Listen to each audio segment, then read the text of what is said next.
I am, he said adamantly. All right, she muttered, swiping one hand through her hair.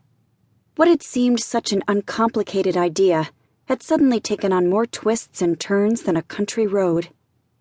You'll agree to the wedding? I don't know yet. Don't sound so enthusiastic. I'm not, she sighed loudly. As soon as the ink's dry on the marriage certificate, we can make an appointment with the gynecologist. Good grief! What are we going to tell him? Jamie didn't relish that task. If Rich wanted to explain why two healthy, normal, married adults who wanted a baby would choose such an unconventional method, then more power to him. We won't tell him anything. He's a professional. He isn't going to ask a lot of questions. It's none of his business anyway. Rich, I don't know about this. If you have doubts, then I suggest you spill them now. I'm not sure getting married is the right thing. We don't have to go through a wedding ceremony for the baby to have your name. Couldn't you legally adopt him or her after the birth?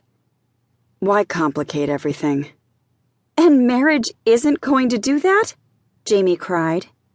Marriage will accomplish the same thing now without the legal hassles of adoption later.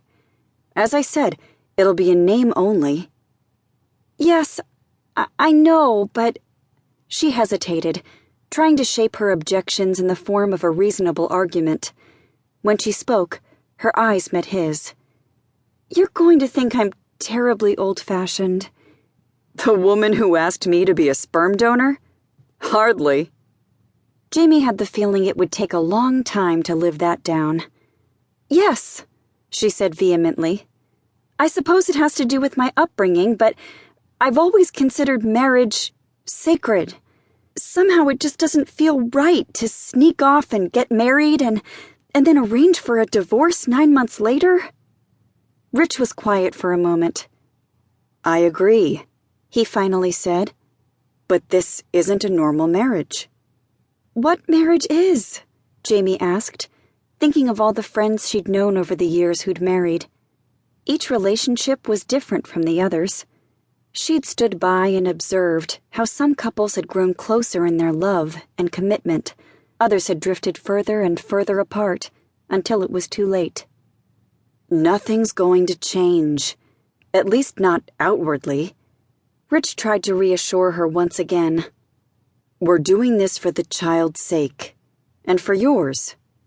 For mine? Rich's eyes narrowed slightly, and when he spoke, his voice was cold. I won't allow your reputation to be damaged by an out-of-wedlock pregnancy.